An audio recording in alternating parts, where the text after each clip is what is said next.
କୁହନ୍ତୁ କ'ଣ ଜାଣିବା ପାଇଁ ଚାହାନ୍ତି? ଗୁରୁଜୀ ମୋତେ 28 ବର୍ଷ ହେଇଗଲାଣି କିନ୍ତୁ କୌଣସି କାମ କଲେ ବି ମୋତେ ସଫଳତା ମିଳୁନାହିଁ।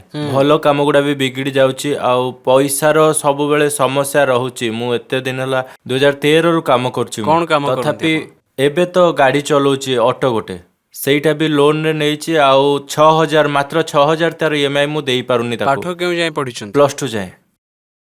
ବଂଶୀଧର ବାବୁ, ଆପଣଙ୍କ ଜୀବନରେ ଭଲ ସମୟ 2025 ପରଠାରୁ ଆରମ୍ଭ ହେବାକୁ ଯାଉଛି ତଥା ଆପଣଙ୍କର ଅନେକ ମନସ୍କାମନା 2025ରୁ 2028 ମଧ୍ୟରେ ପୂରଣ ହେବାକୁ ଯାଉଛି। ଧାମକୁ ଆପଣ ଆସିଛନ୍ତି ଧନ ପ୍ରାପ୍ତିର କାମନା ନେଇ। ଆଜ୍ଞା ଗୁରୁଜୀ, ଏଇଟା ହିଁ ତଥା ମୋର ଗୃହର ପ୍ରଥମ ଲକ୍ଷ୍ୟ। ଗୃହର ଶାନ୍ତିର କାମନା ନେଇ ମଧ୍ୟ ଆସିଛନ୍ତି ତଥା ଆପଣ ଜାଣିବା ପାଇଁ ଚାହୁଁଛନ୍ତି ଯେ ଆପଣଙ୍କର ଭଲ ସମୟ କେବେଠାରୁ ଆରମ୍ଭ ହେବାକୁ ଯାଉଛି। ଠିକ୍ ଆଜ୍ଞା ଅଛି? ଗୁରୁଜୀ। ଆଗକୁ ଜୀବନ ସୁଖମୟ ହେବ। ଗୃହରେ ତନ୍ତ୍ର ବାଧା ଅଛି। କନ୍ଧମାଳର ଗୋଟେ ତାନ୍ତ୍ରିକ ଦ୍ୱାରା ଗୃହରେ ପ୍ରେତ ଆପଣଙ୍କର ଛଡ଼ା ଯାଇଛି।